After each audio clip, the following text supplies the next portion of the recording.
Hello and welcome to a Conquest, the Last Argument of Kings event report. This weekend we had Herocon 2024 here in Canberra, Australia, which is an event run annually by the Australian Defence Wargaming Association to raise funds for Soldier On. And I played Old Dominion in the 2-day Conquest event. This was 4 rounds over 2 days, and we're going to run through all 4 of those games that I played, but not in depth in a turn-by-turn kind of way. For those who play Conquest and for those who aren't familiar with it, Conquest doesn't translate super well to a turn-by-turn battle report format because it's a 10-round game. And while decisions that are made in the first turn can absolutely be instrumental in terms of where your forces arrive, how they're deployed and arrayed, trying to actually recap 10 rounds and trying to take photographs of 10 rounds over a 4-round event just doesn't really work. So what we'll be doing is just a couple of photographs talking through each of the individual games, how they played out, what were the decisive factors, and what were the broad strategic matters at play that ultimately decided each game. We'll be talking about things like how myself and my opponent chose to deploy, decisions that we made, what really decided the game, which in some cases will be dice, but in other cases will be long-term strategic planning, which is really what Conquest is about. It's a game of strategic foresight. If you're one of my regular Infinity viewers, I will try and break things down in a way that is relatively understandable, so this might be interesting to you anyway. If not, Infinity will return next week. Now, in terms of lists for all of the players who I played against and myself will be posted in either the pinned comment or the video description below. But to very quickly recap the list that I played an Old Dominion Fallen Divinity list. How the Old Dominion play is that they are an undead Byzantine Rome kind of faction where, as they sustain casualties, elements of the army get more powerful. The army's memories return, they remember the time they were the greatest force on the continent, and abilities that perhaps initially are difficult for them to access become easier and easier to use as they effectively get more and more powerful as the game progresses. They rubber band back into the game and are a late game faction in effect. Now, a list led by the Fallen Divinity, a literal fallen god, does operate in the same way, but rather than that power being distributed across the remaining forces in the Old Dominion list, they are concentrated in her. She begins the game weak, but gets stronger and stronger as the game progresses, genuinely coming to embody a literal god after she absorbs enough power to come fully online. Now, when she is powerful enough to reach her final form, she progresses through 3 different incarnations over the course of the game. She actually becomes so dangerous that she begins to consume the force of even your own friendly troops around her. So there is a fascinating kind of deployment setup for her where, over the course of the game, early you want to support her to make sure she doesn't get attacked, overwhelmed, and destroyed, but then you kind of need to clear the blast zone and get away because she will begin to kill everything around her. Now, the way that I was running the Fallen Divinity list was with a strong focus on early and late game with basically no medium troops. In Conquest, troops will be light, medium, or heavy, which will dictate how quickly they arrive, and my focus basically was just enough light units to accompany the Divinity onto the board early in the game, basically no mediums, and then heavies that would arrive later where I needed the force to be allocated. You can absolutely focus on more of an early game kind of emphasis with her, with lots of lights and mediums. You need at least medium regiments in Conquest to score. Light regiments typically can't and can't in an Old Dominion list. But the way that I configured my light regiments in particular gave me enough ability to generate power to fuel the Divinity up and get her to her higher tier quickly that I felt like there just wasn't a lot of value in medium weight regiments. They weren't going to do anything that I couldn't accomplish with heavies or lights, and so no mids in this list. There's a couple of small legion units, but otherwise it's lots of heavies and lots of lights. In terms of the full loadout of the list, you will see it pinned in the video description below, but it is, in short, the Fallen Divinity, 3 units of heavy brutes, all different types, Bucephaloi, Canophores, and Bone Golems, an Archimandrite in a unit of Legionnaires, a unit of Kerez, upsized to 4 stands, 3 Moroi, 2 units of cultists, each escorting a hero deacon onto the battlefield, and then just a secondary unit of legionnaires for a bit more scoring that I can throw around the table as needed. This is a lot of activations. There are many individual cards, so I can play the longer game over the course of an individual turn. And there are no upgrades anywhere. Something that is probably pretty meta with the Fallen Divinity is that it's common to take between 30 and 70 points of upgrades on her. She begins at 300 points base, and there are defensive upgrades you can put on her that will make her more durable, giving her the ability to reroll 6s or the ability to stop enemies from gaining to hit bonuses in melee. Now, those are fine, but collectively they can cost up to 70 points.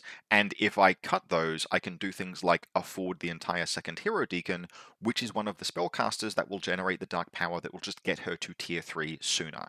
And once she hits tier 3, she's basically invincible. I have seen Fallen Divinities die once they reach the highest tier of power, and you will see that in at least one game over the course of this event.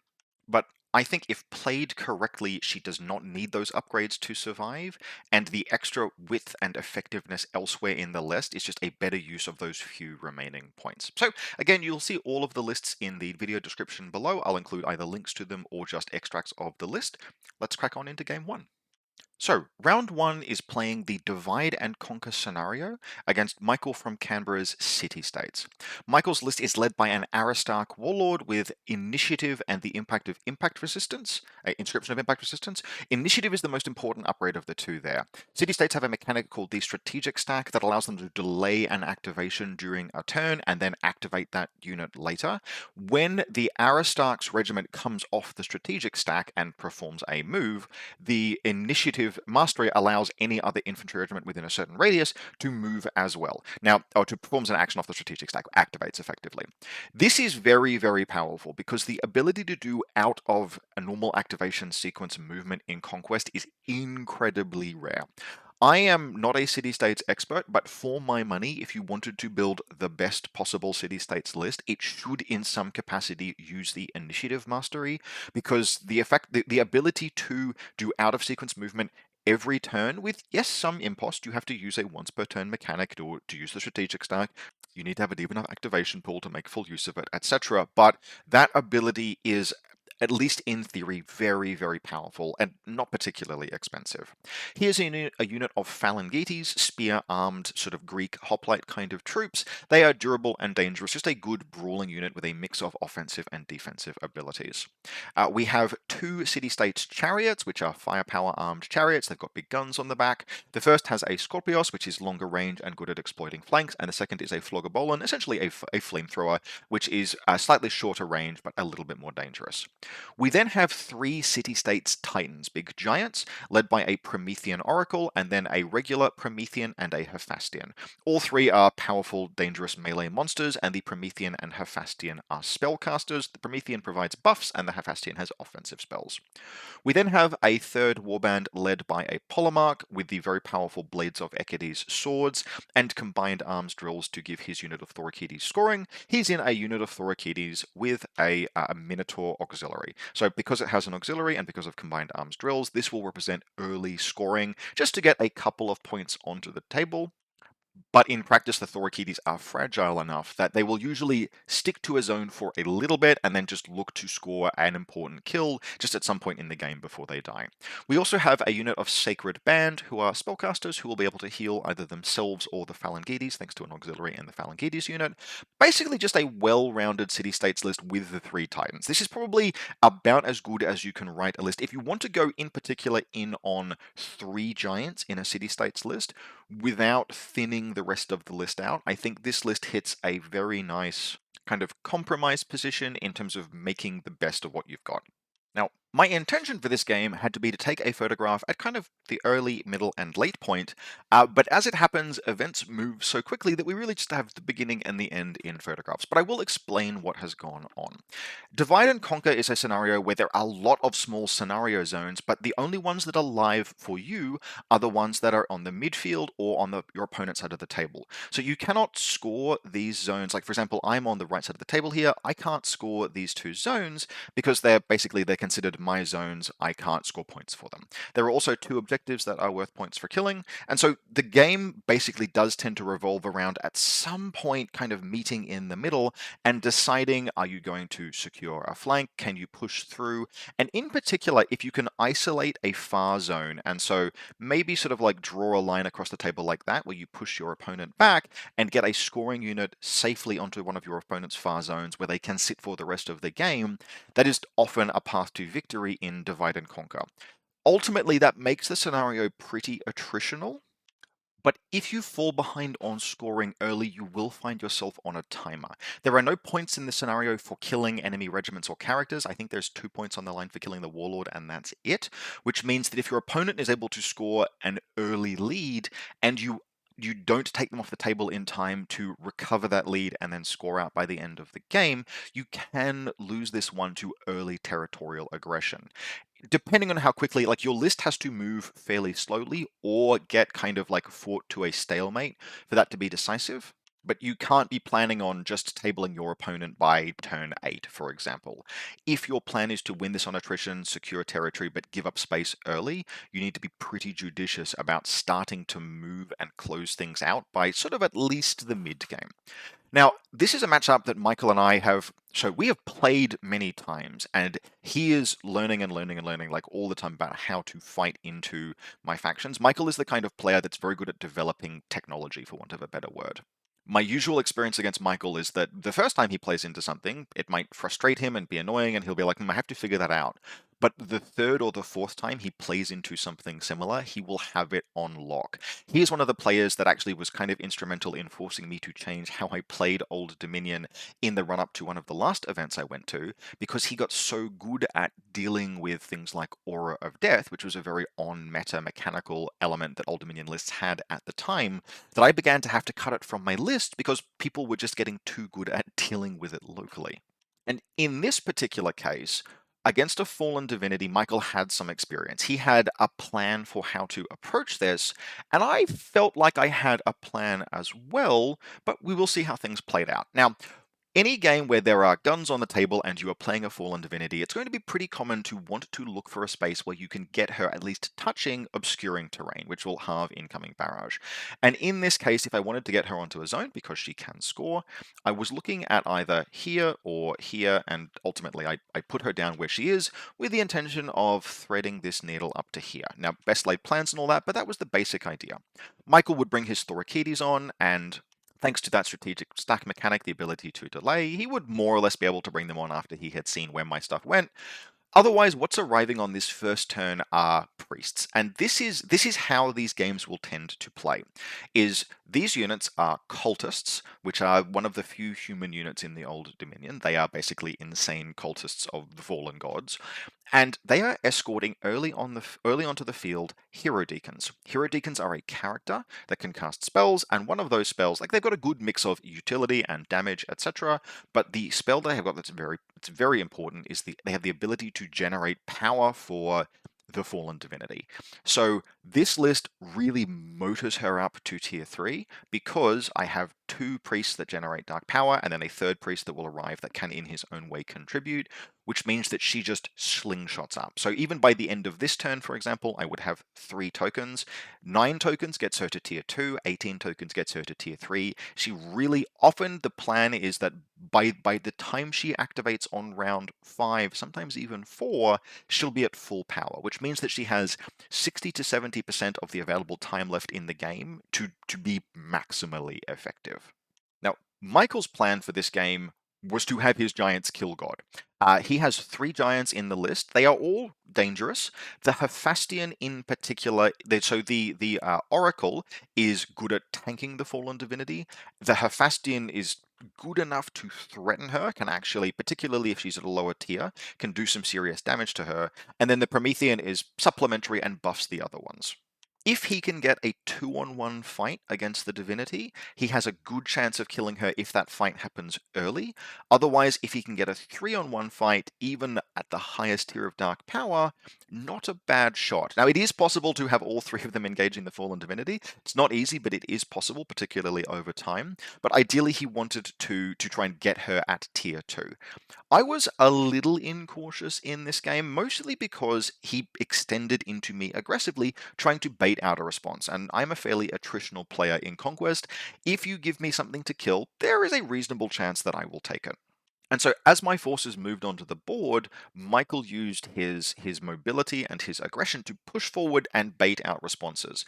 For example, these Thorakides would move aggressively in this direction, eventually engaging the cultists. Now, my units would turn up onto the field, it would take them out in return, but it would begin a back and forth that, in that case, it killed a unit of one of my power generating sources. Similarly, Michael would have his chariots, which are dangerous gun units, kind of screaming across the table to try and pin me back, and in one case also bait the Divinity into a charge. Now, I took that charge, and it just barely worked out. And it's probably easiest at this point to jump forward to the approximate end state to really explain what has happened here, because there was a very interesting and tense mid-game that I did not get photos of for some reason. So what has happened is that a huge brawl has developed in this portion of the table, this middle zone on my left side of the table. The fallen divinity has moved in this direction first to kill a chariot, and then just barely wheeled up and around in the same action. She impact attacked and killed the chariot. It was badly wounded already. To get out of charge distance of the cedar. Now, the oracle, rather. This big guy here who is still surviving time of this photograph. Two other giants that were also moving up with the oracle at that point went into the divinity. So she is at tier 2 at this point, and these two giants, the Hephaestion and the Promethean, went into her. Now, at tier 2, with a couple of turns of punching on, they should usually be able to kill her. She is tough at that point, but not invincible. Now, I was willing to accept this risk for a couple of reasons. The first is that I had some healing that I could heal her with, and the second is that based on how the fight was panning out, it was happening just late in the game. So this was a punch on kind of in turn 4, and I had taken other casualties in the list that had developed dark power that was beginning to power her up. So I was very, very close to being able to tick her up.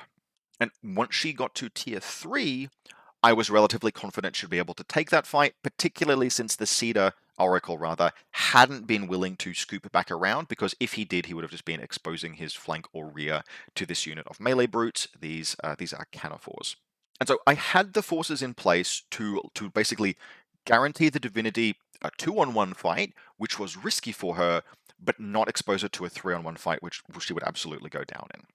And so on about turn 5, we had a very significant brawl, effectively, like a real scrap occurring sometime on turn 4 or turn 5, early in the game. I have sustained enough casualties that I am close to ticking her up to tier 3, but she has to survive through that turn. Now, between the various punching charges of the two giants that are engaging her, she gets dropped all the way down to she has 4 hit points, and the Hephaestion has used a spell to give himself an ability called Aura of Death, which will inflict a number of hits on her when she activates. She will be able to survive that easily if I can tick her over into Dark Power Tier 3 before she activates, and once she gets to Dark Power Tier 3, she's durable enough that without the Oracle also ganging up on her, she's going to be fine. She will eventually kill both of those giants. She might get wounded along the way, she might come very close to death, but she will be okay. And so all I have to do is maybe heal her, or failing that, just tick her up to Dark Power Tier 3. And this is kind of where everything starts going right in the worst possible way, because for the remainder of my turn, nothing that I do that results in me attempting to inflict casualties on my own units, which would give her the power that she needs, works. Withdrawals from combat, which usually will damage regiments, just don't seem to do any damage to her. I fail my spells to attempt to generate dark power. I don't have things in range to generate power from, like, sacrifices. Even the Archimandrite, who would be trying to heal her, in this case, I misposition and I can't get the heal onto her. So all of the things that I'm trying to do to just make sure that she'll be fine when she activates and takes that burning hit from Aura of Death on the Hephaestion, I just want her to have a good chance to get through that, and I get within 1 dark power of ticking her up. You get 1 dark power for free at the beginning of any turn, you try and generate more through casualties, etc. I get within 1 dark power of getting her over the line into full god mode, but just my army refuses to suffer casualties. And so I have to activate her, I take 7 Aura of Death hits, it's a 50-50 to take 4 wounds from that, she takes 3, she survives. And at that point, poor Michael's soul kind of leaves his body a little bit, and I don't blame him. She gets 1 extra dark power just from passive generation at the beginning of the next turn. She heals when she tears up. She's now just too durable for really the other 2 giants to kill. She and the Bucephaloi, these unpainted brutes over here, go through the giants over the course of the rest of the turn. And we can see basically the beginning of the end, or really the end of the end, here in play. For the remainder of the game from this point, nothing will be able to stop the Divinity. She's going to move around in this direction over here and eventually kill her way through all of this stuff, while everything else clears the blast zone. So the Bucephaloi will end up over on this zone, scoring points. The Legionnaires will move up and around to here once the Fallen Divinity has vacated that position, score these points, and the Canophores with support from the Karez, offensive spellcasting ghosts, will be sufficient to put down the Oracle. And so from there, really it's just a question of the Divinity just rampages across the table. She has both the time and the movement to do so, and we have a very clear path to victory. Now, that was ultimately a coin flip. That's the closest that she would come to dying for some time, particularly over the course of this event. And it absolutely did come down to a coin flip. But it's kind of interesting when you think about probabilities like this to note that probabilities are events in the game are the result usually of cumulative probabilities. And so as much as she was in danger and I had to just get lucky for her to survive, there were all of these steps I was attempting to take beforehand that just didn't seem to want to work that would have guaranteed her survival. So the cumulative likelihood of her survival in this game was pretty high, but it was still, Michael got it to genuinely within a coin flip. Now, one of the things, the choices that he made that could have sort of gone differently is both chariots in this particular case were spent trying to pin me back. And I think the one that sacrificed itself to lure the Divinity to her potential doom, I think that was a solid call. But the other chariot, the Floggerbollen in this case, the flamethrower, that one was too aggressively thrown away to try and pin me back and secure some points. The game was developing too quickly. That's the kind of play that you can make when it's turn like 6 or 7. You can make a sacrifice play just to secure a few more scenario points. Had the Floggerbollen been alive and just positioned back around here, maybe moved in this way, it would have been able to contribute its firepower to all sorts of fights and potentially been decisive in all of them. We only needed one extra wound to kill the Fallen Divinity when she was at tier 2, for example. If she dies, the Giants are free to move on. Even if she's stuck in melee for a long time and the Floggerbollen is directed around this way, it helps secure the win against these Bone Golems who are engaging the Phalangites and will eventually kill the Phalangites. So I think one too many sacrifice plays from Michael. The early extension with the Thorakites to kill a priest was absolutely worthwhile, but otherwise just very slightly too aggressive. The aggression on his right flank against the Divinity, I think, was absolutely warranted. The aggression on the other flank was maybe needed to be very slightly more measured, because with just slightly fewer resources, he would have killed the Divinity. The game is not automatically won if the Divinity dies. All of the power she's collected flows back into the rest of the army. I just fall back on the usual Old Dominion rules. And we can kind of see at this point that there is a lot of casualties that the city-states have sustained, but if she dies, then their strategy of like stuffing me back into my deployment area and scoring points is much more likely to carry Michael through to victory. As it was, didn't quite work, came very, very close, but did come down eventually to an Old Dominion win. Now, with that, on to round 2. Round 2, we're playing melee against Isaac from Newcastle. No, sorry, not Newcastle, from Nowra. A bunch of the Nowra folks, they're about 2.5 hours away from us, and they make it up to events, and we make it down to their town for events from time to time. They're an awesome community, really great bunch of guys, and Isaac was playing Dweghom. Now, Isaac and I had literally had a practice game the night before. They all came up ahead of the event. Sorry, not Isaac. No, yes, sorry, I'm wrong. Isaac. Isaac came up, and I had a practice game. They all came up ahead of the event, stayed the night before, stayed over the Saturday, and so we had a chance to catch up with them at our local game store before the event, and so Isaac and I got to play a game. Now, he is running Tempered Creed Dweghom, and this is a double Drake kind of list. So what he's running is Tempered Sorcerer with Chthonic Flame. That's going to make his spells more fearsome, like scarier, reroll successful morale rolls, not going to matter against Old Dominion, who generally don't take resolve checks, on top of Flame Sorcerer Warlord, above a Hellbringer Sorcerer, along with in his warband a unit of Fireforged with a Herald of Fire. Now, the Herald of Fire is ostensibly a melee attachment. It's not particularly great in a ranged unit like Fireforged, but it has one very important effect, which is that it effectively acts as an arc node for those people who have played War Machine. Enemies that are engaged by the Herald of Fire's regiment can be targeted by Tempered Sorcerer Fire Sorcerers from anywhere on the table. And so what that allows is the Fireforged to appear somewhere different to the rest of the army, because Dweghom kind of like to castle up. They've got these big, tall guns that can fire over the top of their melee regiments. You can really build these like layered gun lines or just layered power packages. But that kind of leaves you in a situation where you don't want to leave the protective bubble of your guns and your sorcerers, etc. And so having just one regiment that can appear somewhere else on the battlefield, put fire into a zone, walk forward, claim that zone, and if the enemy then attempts to engage them and destroy them, you can just provide remote support with the huge damage of your Fire Sorcerer spells. I really like that as a strategy, and it's something that Isaac and I talked about in our practice game. It was something that he could have used but didn't, and I had to be very prepared for it this game. The Herald of Fire is not cheap, but I think it's kind of a worthy upgrade. It's something that I would consider if I was playing Dweg. Now, the second warband, much the same as the first, is a Tempered Sorcerer, not the Warlord this time obviously, School of Fire, on a Hellbringer Drake with a unit of Fireforge. This second unit of Fireforge doesn't really need a Fire Herald, you really only need one of those, but it's a second unit of big armor-piercing guns. We then have a third warband, an Ardent Kerouag Priest. He's bringing a unit of Flame Berserkers with a Standard Bearer, a unit of 4 Initiates, so the Ardent himself will join the Initiates, then a unit of 3 Magma Forged. And finally, a fourth spellcaster, a Tempered Steel Shaper in Hold Ballistae. Now, that's a lot of characters and a lot of points spent on characters, but this is fairly on meta for a Dweghom Tempered Creed list. How the Tempered Creed functions is that every time your spellcasters successfully cast a spell, you save up a token. That token, that elemental Patience token or something, Piacence token, it can then be used to auto-pass various different dice results made by regiments within 8 inches of any of your sorcerers.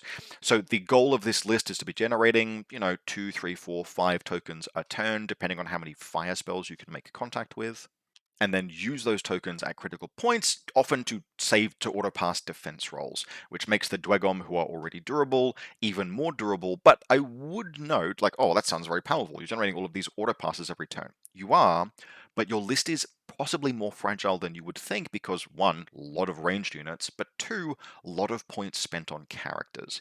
Characters in Conquest kind of don't have wounds, for want of a better word. They have a stat block. That stat block includes wounds, but when a character's regiment is destroyed, they are destroyed, which means that a character adds 0 wounds in practice to the durability of the regiment. There are some small things like they add to resolve, they add to morale breakpoint, stuff like that. But in practice, they are a 0 wound trooper. And because they're a 0 wound trooper, taking so many points of expensive wizards means that you need those tokens to bring the durability back up to these are heavily armored dwarves kind of level. Now, the picture that we have on the table there is a picture that will set the stage for the entire rest of the game. All of my lights have arrived. In Conquest, you make reinforcement rolls based on how many troops of that type that you have. It's not uncommon for lights to all arrive, but usually you'll have some that stay back. In this case, everything turned up. And so I have built on turn 1 a big, dangerous brick facing down one part of the table. All of my cultists are present, all of my spellcasting, ranged and melee ghosts are present, and the Fallen Divinity is present. And so I am projecting a ton of force in this direction, and, oh, look at that, it's a forest. A forest that I will attempt to get the Divinity touching so that she benefits from the obscuring properties of the trees, which means that incoming fire, not spells, but incoming fire against her will be halved. Isaac, for his part, has sort of non-committally deployed. We have a unit of Flame Berserkers, fast, dangerous, not fragile, but fast and dangerous, primarily light melee troopers, and then the Steel Shaper in his Ballistae have walked on here. Now, what Isaac is going to do is concentrate all guns on the Divinity. And in fact, if we jump forward, we can see here everything is in play. This is on, I think, turn 3, and everything is staring down the Divinity. The Flame Berserkers have made a charge in this direction to try and engage some of the ghosts. It's not going super well for them. But effectively, every gun in the Dweghom list is concentrated on the Fallen Divinity, and this part of the table more generally. This is exactly the wrong thing to do, which is a bit of an indictment of Isaac, unfortunately, but we talk this out afterwards, and on paper, yes, if you can kill the Divinity, you buy yourself a huge amount of space. But the nature of all of the units in this little fort here they are all just really, really hard to shoot with guns. The cultists and the Moroi ghosts and Karez ghosts all have a rule called loose formation, which halves incoming ranged and magical attacks against them, and the Divinity is in a forest, and she is not leaving that forest until she is at Dark Power Tier 3. On top of that, I have healing from the Archimandrite hanging out behind her, and so I committed a huge amount of force into this space, but like a huge amount in the sense of a little more than half my army. Isaac responded with his entire army, and that's fine. I can just pull back. I'm just like, yep, okay, you want this territory more? I'm going to just weather that storm. I'm not in any danger. I pulled the Fallen Divinity back on like a couple of turns just to keep her out of threat ranges of certain guns, so there wasn't even that much firepower that could go into her. And because literally 2,000 points of dwarves is in this space, I am able to just move a 100-point unit of legionnaires up this way. I do move the Bucephaloi up in this direction. This is important because if he brings the Fireforged on over here, which he hadn't at that point, they were still in reserve, I needed to be able to respond, not just with legionnaires. The Bucephaloi arriving there is part of what incentivized him to move the Fireforged over onto this flank. But a 100-point legionnaire unit is going to be scoring this for the rest of the game. And I'm going to be scoring this one, and I'm going to be contesting this one. And so the score, the status quo of the score is frankly, it's pretty even. I get one cheeky turn where I'm able to deny access to this one by breaking a regiment that was scoring it because the ballistae are lights and don't score, and the spell that attempted to make them scoring failed. But basically, I am at huge leisure to allow this situation to just persist with nothing happening, because the whole time I'm generating power, the divinity is getting stronger, I'm slowly working my way around here with things like the Bucephaloi, I'm able to bring heavy regiments on into this space to start pushing into this direction, and the game is just going to go all my way at that point, unless he succeeds at killing the divinity, which I'm not going to let him. And the realization of that kind of sets in after multiple turns of attempting to do anything to my list with those guns. Eventually the initiates will move in and attempt to engage, but there's only so much that they can do. And so, if we fast forward to a few turns later, we can see that everything is sort of being picked up or is being picked up. The Dweghom line is incredibly thin. I've got heavy regiments arriving. This little unit of legionnaires, I've just killed some of the stands myself with Dark Shepherd from the Hero Deacon just to create some more power, because this unit literally only needs to be one stand. It'll be scoring on that zone for the entire rest of the game. And we've pushed up and around, and by the end of the game, I will table the Dweghom. And so that basically raises the question of, all right, Isaac made the wrong call, right? He made the call to try and kill God, and I declined to let him.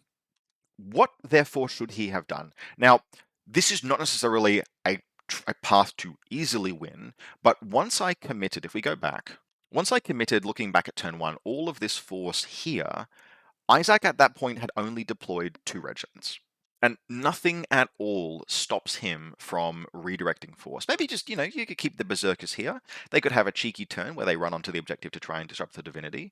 But nothing stops him from pulling these ballistae back this direction, maybe forming line there, even doing the same thing, just starting to move sideways with the Flame Berserkers, and bringing everything else on in this direction, right? Building his gun line sort of facing this way. Because yes, at this point in the game, I've still got heavies and mediums to arrive, but I'm not going to feed 3 brute regiments into the teeth of his guns without support, right?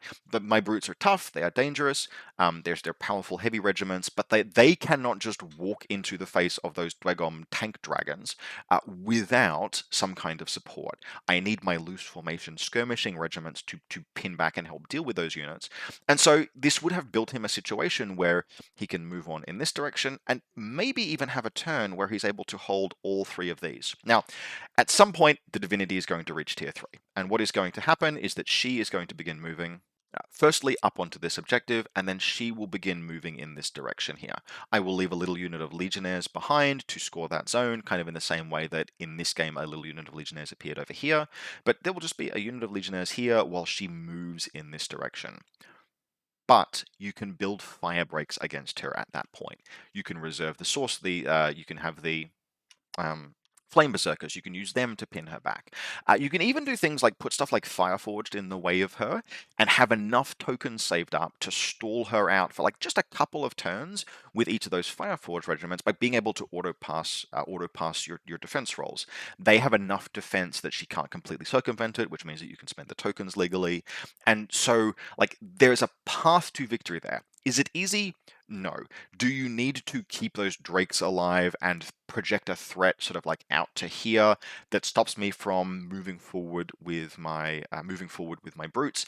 Yes, there is a path that this list can be, that at least the score would certainly have been closer or potentially even a win for Dweghom. But basically by partway through turn 2, Isaac needed to recognize that. And in this case, he's like, nope, I'm going to try and kill the Divinity, and it didn't pan out. Now, you can, if circumstances are just very slightly different, his list could have put her down. Even with the forest makes it slightly too hard. But if she at any point gets lured out of the forest, the way to kill her, even at tier 4, with this list is to use the Steel Shaper. The Steel Shaper has a spell that reduces enemy defense. And if you can just bring her defense down by even 1 point with the Steel Shaper, and then train all guns on her once she's out of the forest, you have more of a chance. It's not a guaranteed kill, but if you do the same thing, you build fire breaks in between her and the rest of the list, you can potentially get enough shooting to put her down. The problem with doing that, apart from the fact that it relies on the Tempered Steel Shaper spells going off, which they will generally do, but relies on the Tempered Steel Shaper, and then you need to get a little bit lucky, is that you literally have to put the entire list worth of guns into her. And so the same problem kind of exists, where I can just put one cheeky little unit of dudes over here and score with them for the entire rest of the game. And that kind of such an easy scoring access, like uncontested scoring, is probably not the right thing to do. But again, if he'd used the Fireforged, like we mentioned, and just brought the Fireforged on over here and said, I am going to just sit here shooting at those Legionnaires until they come forward, and you have to use brutes to deal with me. And if you do use brutes to deal with me, I will redirect some of that Sorcerer firepower to try and win that engagement. There are plays, right? Ultimately, the decision that was made by the Dweghom player would result in his defeat. This would be a fairly aggressive scoring difference because he was tabled, and this is a scenario with kill points. But stopping and thinking about how things could have been done differently and talking about the strategic considerations, that foresight that needed to be exercised. Like on turn 2, the deployment decisions that were made, they dictated the game, right? My turn 1 and Isaac's turn 2, deployment, not dice, is what decided this, and deploying differently could have changed how the game went. So, going undefeated into the final round of day 1, 3 rounds on the first day, 1 round on the second. And at this point, there are 3 undefeated players, and they are all playing Old Dominion, and they all have a Fallen Divinity. Now, I think I can play the mirror match, and we will see a mirror match in the final round of the game, but I kind of didn't want to play one in this round. And very fortunately, I didn't have to. I was the pair down in this case.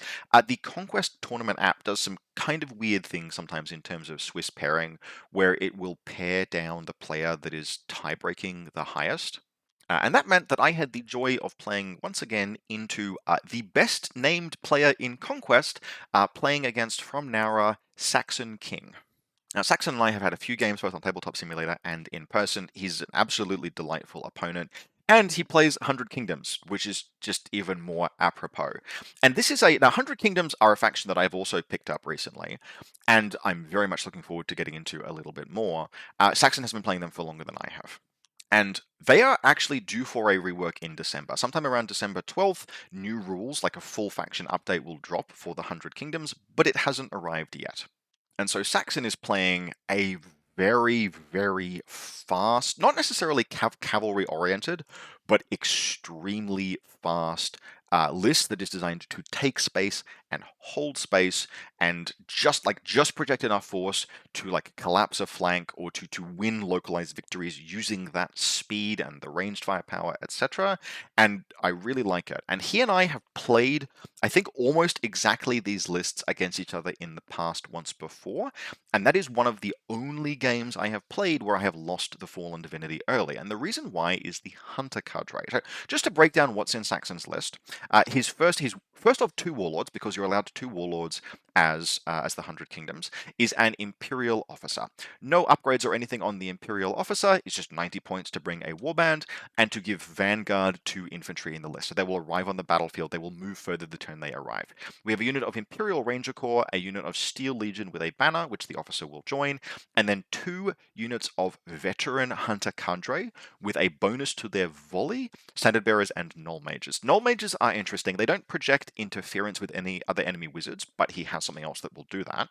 But if a Null Mage gets within 10 inches of an enemy wizard, every time that wizard attempts to cast spells, every failed dice roll directly wounds the wizard. So if you have, for example, a 4 wound wizard and they cast, I don't know, a 7 dice spell and they roll 3 successes and 4 failures, well, the spell will succeed off of 3 successes most of the time, but the wizard will also explode.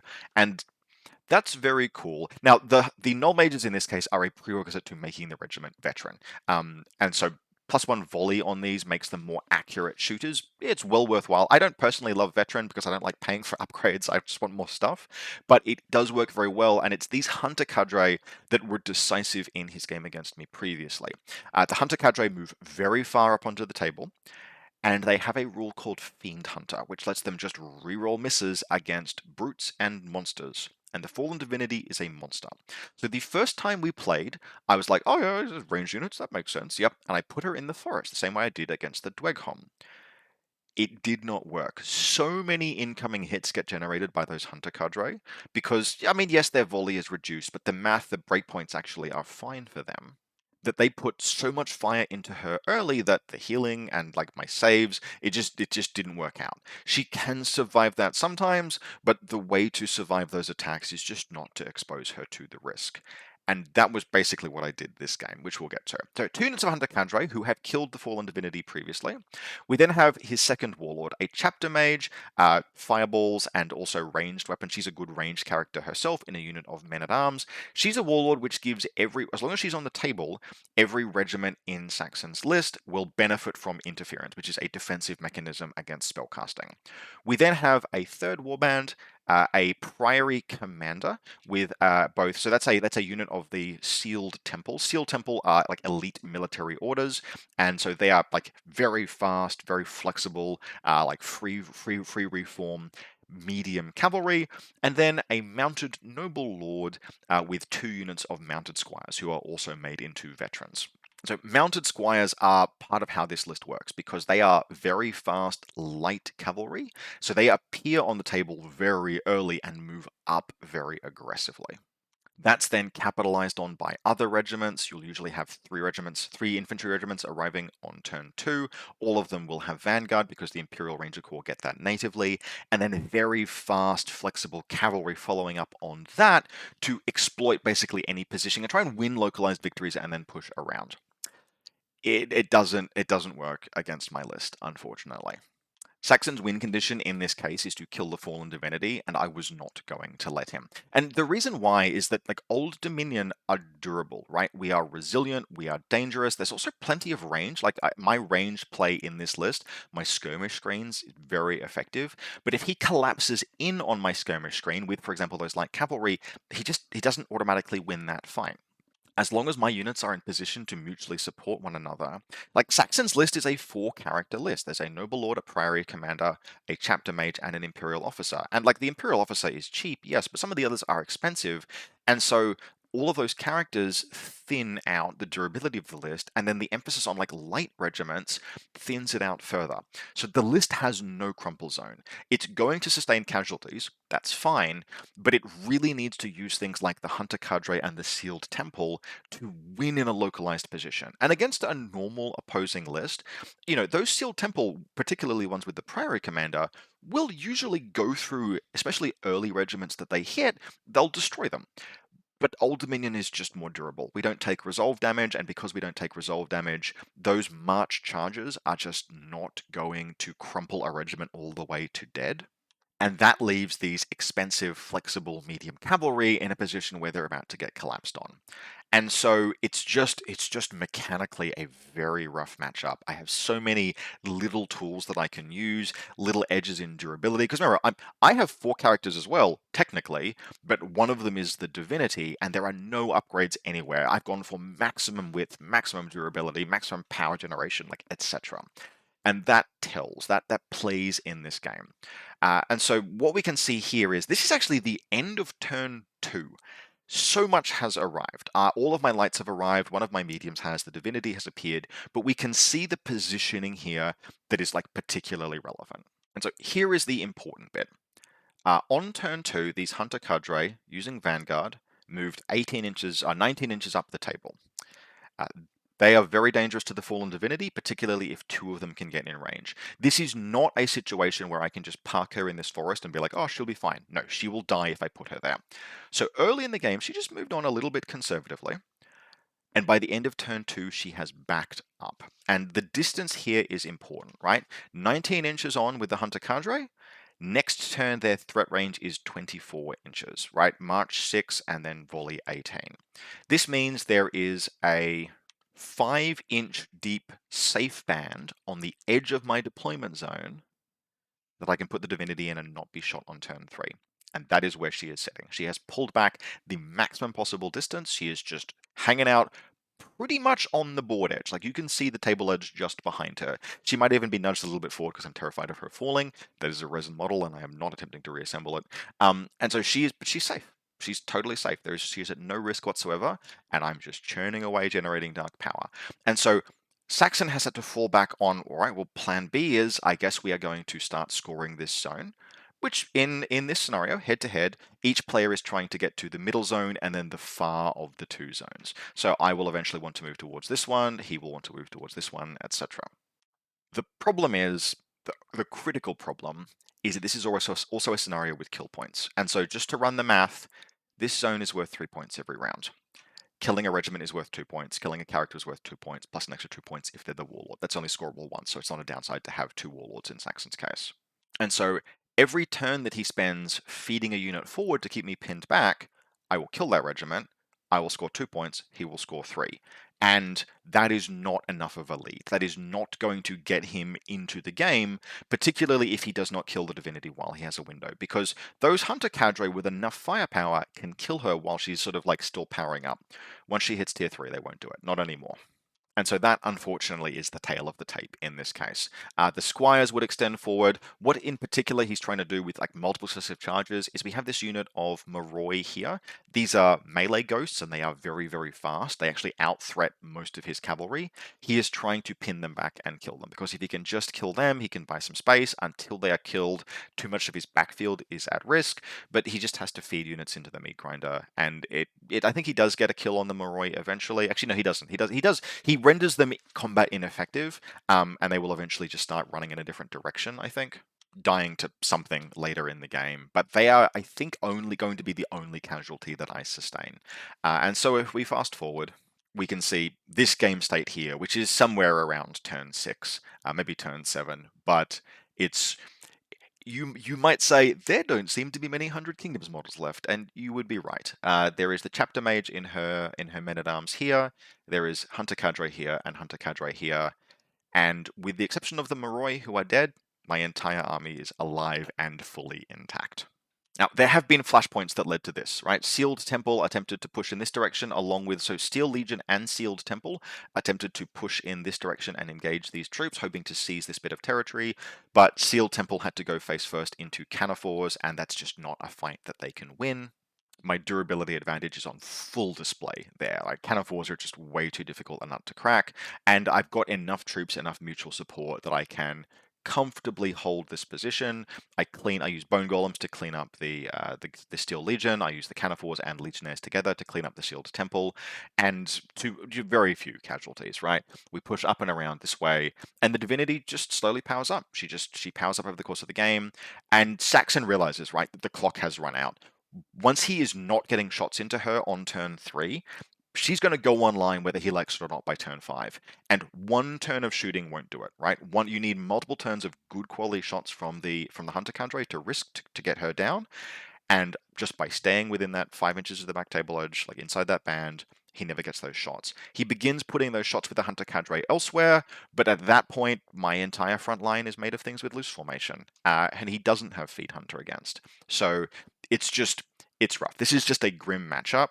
I think if I have played this matchup before, he and I have both played, and the Fallen Divinity died the first time around, but she didn't die this time. And I think if you, in this list pairing, if you play my list correctly, I might not be 100% win because scenario will dictate things one way or the other, but it's really hard for the 100 Kingdoms. That said, they are getting a full rework in less than 2 weeks. So Saxon, chin up, and I'll be joining you on the light side sometime after the 12th. So heading into day 2, final round, and the Old Dominion Fallen Divinity mirror match was finally unavoidable. Because the top table in the previous round was 2 Old Dominion Fallen Divinity players, one of them was going to make it into the finals to meet me there. And so this is David, who played against David. Yes, that's right. We have Old Dominion David versus Old Dominion David. David won. This is David F. And look, Dave, all of the Daves, in fact, every Dave, they're all absolutely top blokes.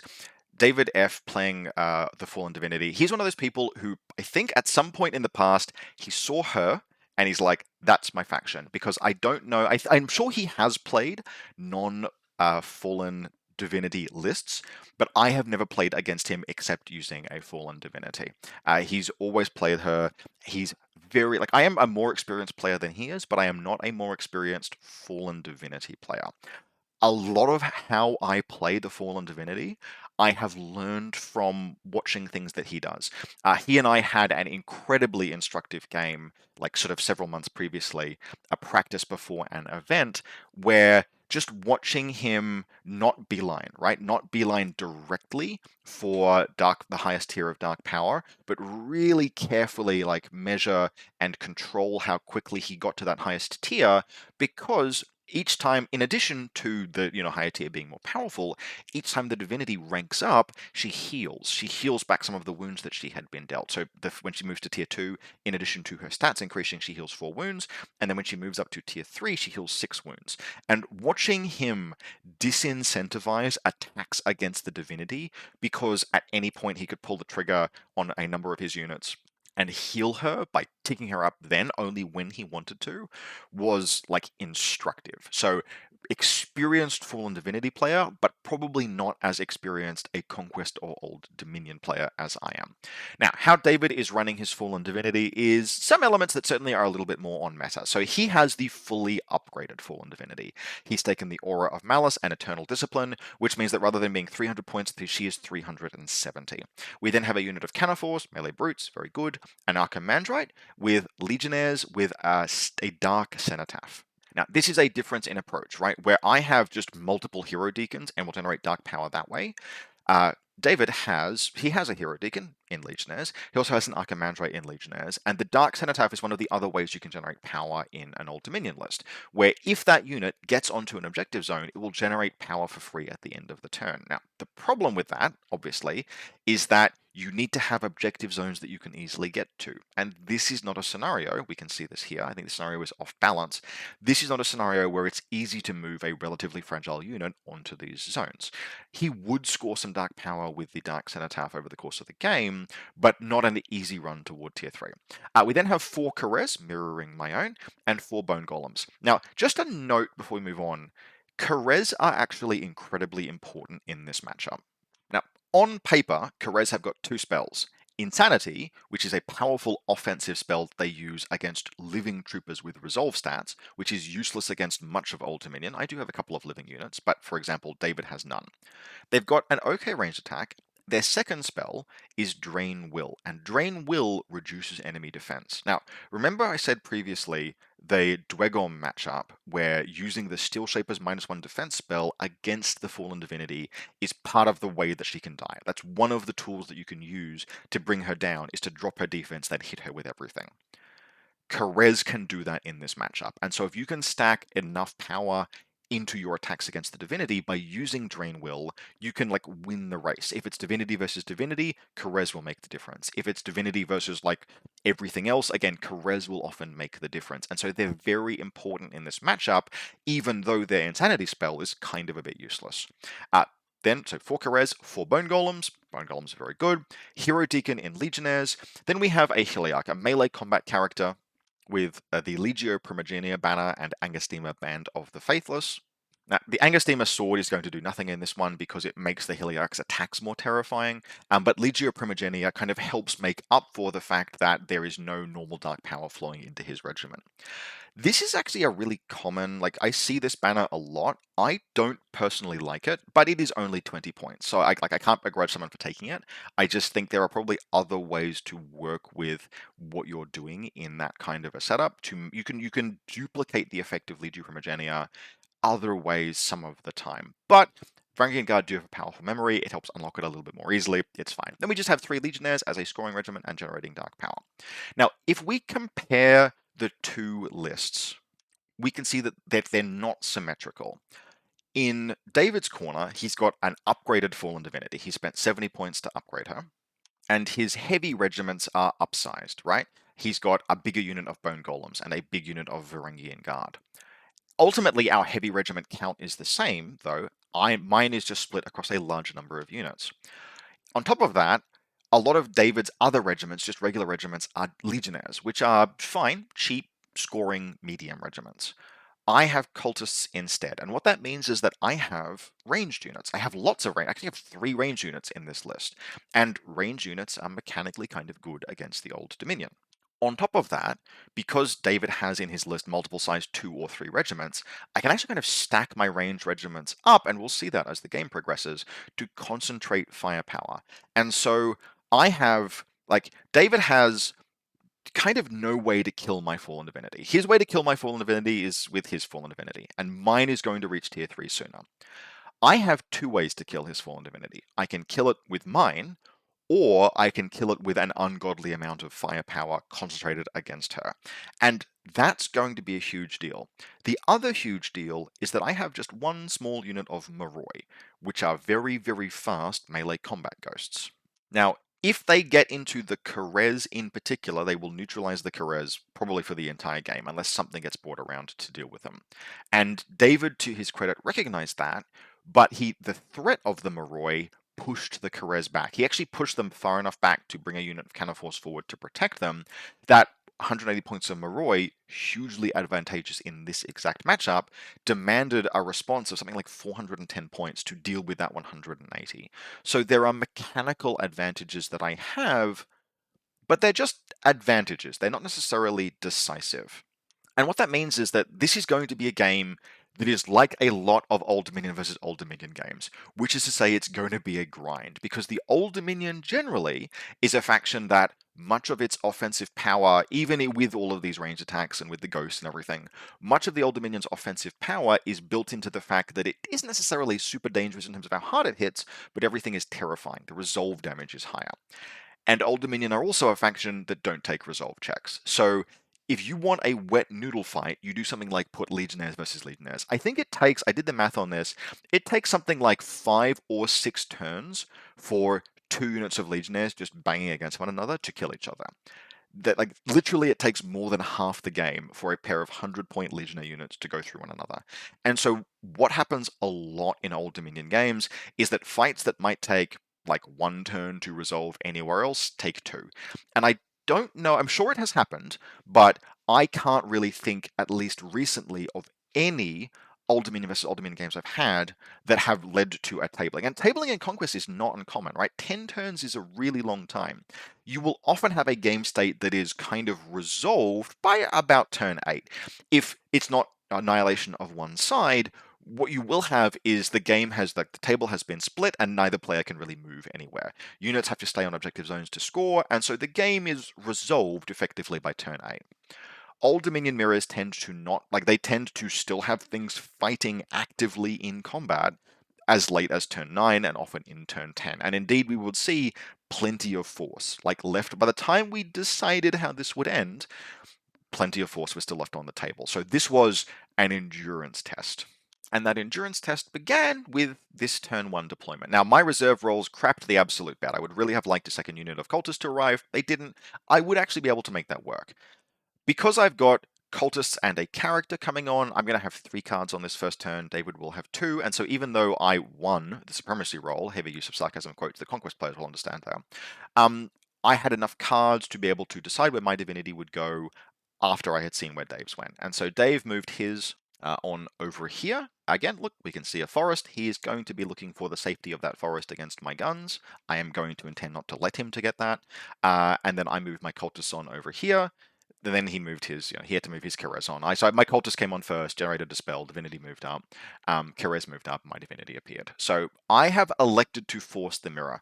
And I think that's the right call in this particular play, because my Fallen Divinity has more support than Dave's. My Moroi are going to push back his Kerez, and so if he engages in the fight, right, Divinity versus Divinity, I have too much support coming in for him to really win that fight. I'm also going to get to a high up tier of Dark Power sooner because I have more generation than he does. So not only will I win the race to tier 3, but I will have more support. And that puts the Divinity, his Divinity, at risk of having a turn where just too much gets done to her and she breaks and dies before she gets to tier 3 herself, or even just that I kill her in tier 3. And so we get to this point here, and on my second turn, I move the Divinity up kind of aggressively to toe the zone, and Dave correctly blinks and pulls back. He's like, nope, you know what? There's too much threat. A misplay on his part would have been to commit, right? To commit into the Divinity. I had mine angled in a way where if he charged me, he would not have been able to toe into the forest, so he would have been denied cover, obscuration, and just so much firepower would have come into her as a result. Instead, he fell back, and it was the right call, but it set me on a path to getting a scenario lead. And so what we can see on the screen now is this is about turn 5, and the board is fully developed. And so, like, yeah, that everything is kind of still alive. Welcome to the Old Dominion versus Old Dominion mirror. Looks pretty impressive, doesn't it? What we have here are 2 significant fights that are occurring. The first is on my right flank over this zone here, where all of the Legionnaires and the Heliarch's Varangians have deployed. I'm a delaying action here. Because I moved the Bone Golems forward and I've got some Legionnaires that have moved forward as well, it's just these Bone Golems and just these Legionnaires that are looking to take this fight, but we are looking to just have like 1, maybe 2 turns where the threat of the Bone Golems pushes things back enough for me to score this zone. And I do. In fact, I have 2 turns. It's going to be like turn 3 and turn 5, or thereabouts. Maybe it's turn 3 and turn 4, where I score this zone and another zone, which is a big swing, right? Because if Dave is looking to set up a situation where he secures this zone and holds over here, I'm looking to do the opposite, and Dave had hoped to break the tie by killing this objective, which is worth a bunch of points. For my part, I was looking to win over here and then kill this objective, knowing that Dave would never get to this one back here, but I was able to take decisive action anyway by just arranging things so that I would score 2 zones actually for 2 turns. Frankly, that was pretty much the point at which the game was decided. The game was won more or less at that point. Dave's only option after that point was to have a Fallen Divinity fight and try and win the Fallen Divinity fight, but he did try and persevere, because if the Bone Golems maybe had been able to push up and around, there was an angle for him back into the game. It was just very narrow and would have relied on these Bone Golems making this journey over here. So what we have, we have this fight happening, and I am not going to win this fight. There's too much force, but the Bone Golems and Legionnaires, the Legionnaires will do nothing other than stuff the Varangians back for 2 turns. Good enough. The Bone Golems will go through, I think, all three of the units of Legionnaires before they die. Now, they will get absolutely towed up by the Varangians, but it will take time for that to happen. And I'm making in particular use of this water feature. Troops hate fighting in water. Any troops that are basically, if half the regiment is in water, -1 to your clash, that's your to hit roll in melee, it sucks. It especially sucks for Old Dominion, who can't counteract it with the Inspire action. You have absolute wet noodle fights, and what that means is that these Legionnaires, who would eventually move to block the Varangians by moving up to here, these Legionnaires hold this like Death Star of Varangians at bay for like a turn longer than they should have, and that buys time for the Bone Golems to crunch through a couple of Legionnaire units. The fight on this flank will still be won by the Varangians, but it will take too long. Over on this flank, we have the Divinity fight in fact, it's being avoided. But that is letting my Divinity just engage and fight her way through things, and I have no pressure to move her up to tier 3. I'm just very happily having her sit at tier 2 and just fight things one at a time, because as long as she's in this kind of a position here, she's scoring this zone and I'm getting ahead on scenario. But how this fight is evolving is interesting, basically, mostly because of the technical nature of my deployment. Because we have, like, this situation. That's not one unit. That is 3 units back to back to back, and you can do that. Like, these are layered range units, but then with a support spellcaster behind. So we have the Archimandrite and Legionnaires, then we have Cultists, and then we have Karez. And you can adopt that kind of formation. Normally, it's a terrible idea because units block line of sight to one another, unless they are of a larger size. So what we've got instead is the Karez are my most durable of these 3 units. They are in the front rank. They will be casting spells, they will be shooting.